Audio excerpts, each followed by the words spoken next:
Bonjour à tous, je suis ravie de vous retrouver aujourd'hui pour une vidéo conseil d'écrivain dans laquelle je vais vous parler d'un outil que j'ai découvert tout récemment et dont j'avais vraiment envie de vous parler aujourd'hui parce que je pense que ça peut aider pas mal d'écrivains qui ont des petites difficultés d'organisation. Alors évidemment, le produit que je vais vous présenter ne va...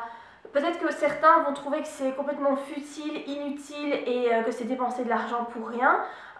Personnellement, je pense que ça peut vraiment aider pas mal de gens et d'ailleurs, j'ai acheté le produit moi-même, hein, on ne me l'a pas offert, donc voilà, je l'ai vraiment acheté avec mon argent, donc c'est parce que je pense vraiment que ça peut aider et je pense que ça pourra m'aider pour mon prochain roman également. Donc c'est pour ça que je vais vous en parler aujourd'hui. Il s'agit d'un cahier d'écriture. Donc je vous le montre, il est ici. Donc je l'ai acheté sur Amazon, je vous laisserai le lien en barre d'infos. Si vous souhaitez vous le procurer, il coûte 10 €, donc franchement je trouve que c'est pas cher pour ce que c'est vraiment un produit de très bonne qualité. Et donc ça s'appelle écriture, préparation et suivi de projet. Donc comme vous le voyez, vous pouvez écrire ici le titre de votre roman, de votre projet. Et vous avez aussi ici sur la tranche la possibilité d'écrire votre projet. Ensuite ici vous avez la description du produit, à quoi ça sert, etc.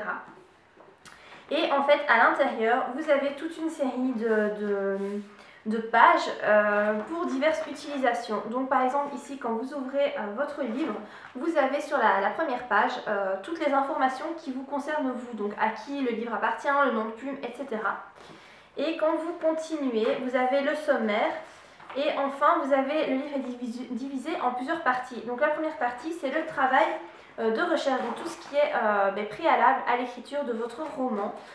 Et là-dedans, en fait, vous allez trouver plusieurs catégories. Donc par exemple, ici, vous avez la première catégorie sur l'inspiration. Donc il y a à chaque fois en fait un petit texte avec quelques conseils d'écriture voilà, qui vous permettent de trouver en fait différentes choses sur ce que vous recherchez. Donc par exemple ici c'est sur l'inspiration, donc là en fait l'auteur du livre donne des conseils pour essayer à trouver l'inspiration, trouver des bonnes idées pour votre roman. Et vous avez donc plusieurs pages comme ça, vous pouvez vraiment écrire ce que vous voulez.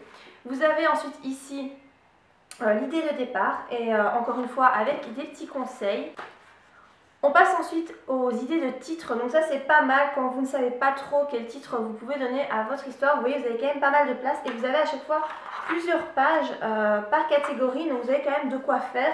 Donc si vous ne savez pas trop quel titre vous pouvez donner à votre roman, vous pouvez faire par exemple un brainstorming, donc mettre plein de mots en rapport avec votre histoire et puis pouvoir voir ce qui peut aller ensemble. Comme je vous dis, vous avez quand même pas mal de place. Donc, vous avez encore ici des idées de prénoms et ensuite le développement de l'idée de départ sur cette page-ci.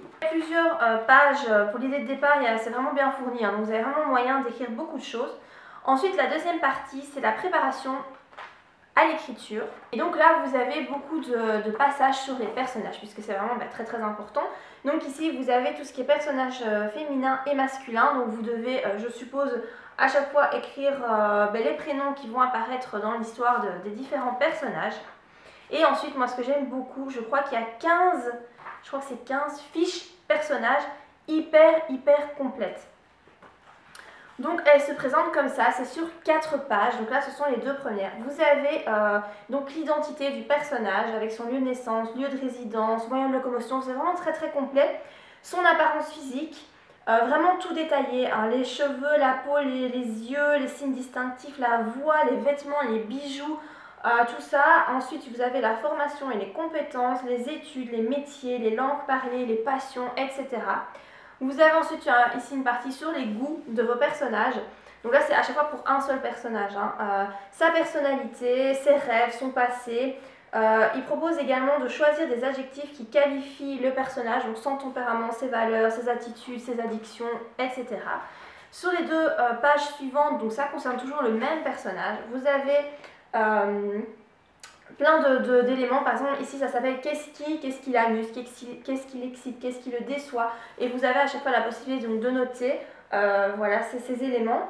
Ensuite vous avez tout un passage sur l'entourage, donc sa famille, ses amis, ses amours, ses autres relations, etc.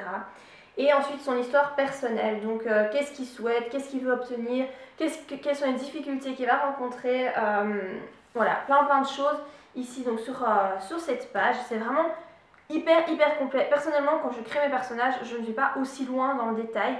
Donc là, c'est vraiment, ça peut être pas mal pour ceux qui, voilà, qui ont vraiment besoin que leur personnage soit détaillé au maximum.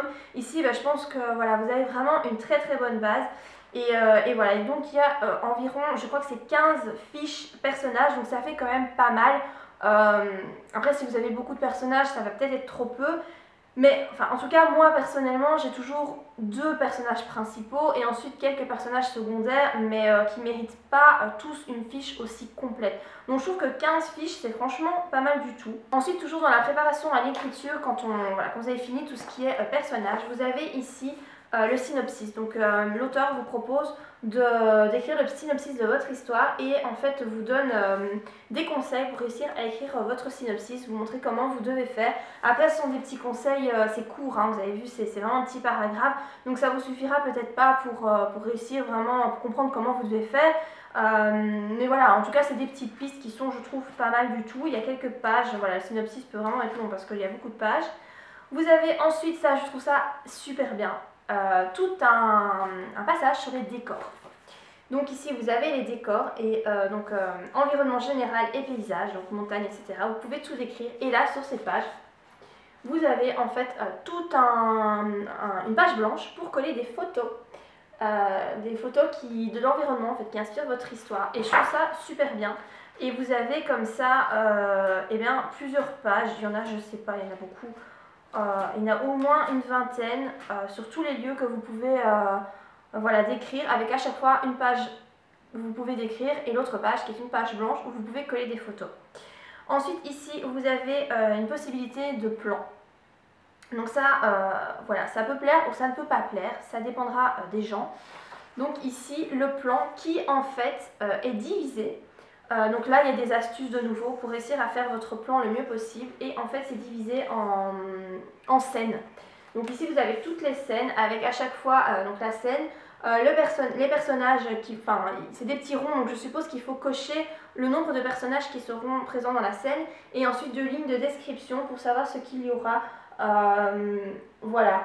Donc ici vous avez vraiment la description pour réussir à optimiser le mieux possible le mode opératoire. Et vous avez comme ça plusieurs pages avec à chaque fois le même donc scène, personnage et 2 lignes pour écrire. Donc vous avez quand même quelques pages. Ensuite on passe au planning d'écriture. Et donc là en fait vous avez au début des informations globales, donc la date de début d'écriture, le nombre de semaines prévues, le nombre de signes prévus, etc. Il y a un calendrier global par année et ensuite un planning, ici c'est de janvier à avril, donc je vous montre, je ne sais pas si on verra vraiment très bien dans les détails, voilà, tout ce qui est noté, mais c'est quand même fort complet. Puis vous avez encore un planning de mai à août et de septembre à décembre, et ensuite on passe à la phase d'écriture. Et là, donc vous avez tout ce qui est, vous avez d'abord, donc encore une fois, une page avec plein de conseils sur la phase d'écriture et puis un journal de bord ici. Donc avec l'état d'avancement, vous avez ici une barre de progression, progression des chapitres. Donc à chaque fois que vous avez écrit un chapitre, je suppose que vous devez le cocher, le nom de la saga, le nombre de tomes, etc. Tout ce qui se rapporte vraiment à votre histoire, à votre livre. Ensuite, on passe aux sessions d'écriture qui sont présentées comme ça. Vous en avez 2 par page. Et donc, en fait, ce qui est écrit session d'écriture numéro, vous devez mettre le numéro, la date, le lieu, l'horaire de début, horaire de fin, durée, les chapitres travaillés, les scènes, le nombre de mots écrits, si vous avez eu des difficultés pour écrire, comment est-ce que vous êtes senti au cours de la séance, donc détendu, inspiré, concentré, distrait, vous avez plein d'adjectifs. Vous devez évaluer votre niveau de satisfaction à l'aide d'un petit smiley. Et alors, il propose aussi de mettre des mots sur les difficultés que vous avez rencontrées. Donc ça se présente comme ça, c'est vraiment, je trouve, très bien fait.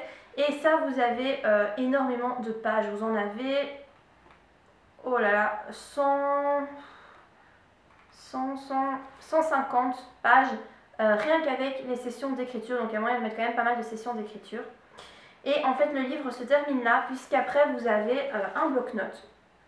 Et donc, dans le bloc-notes, ce sont tout simplement des pages blanches lignées. Donc je vous montre comment c'est. Donc c'est comme ça, donc des pages blanches lignées, vous avez une espèce de petite marge ici à côté et sinon ben voilà. De quoi écrire tout ce que vous avez envie d'écrire, s'il y a des idées qui vous viennent à l'esprit quand vous êtes quelque part, encore faut-il avoir son cahier avec soi, mais voilà. Donc comment le livre se présente, vous l'avez en différentes couleurs, donc je crois qu'il est en bleu et en vert si je me souviens bien, moi je l'ai pris en gris.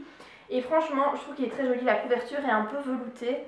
C'est vraiment de super bonne qualité, surtout pour 10 €, je trouve que c'est franchement pas trop cher parce qu'il est quand même, oui par rapport à ma tête, il est quand même assez grand.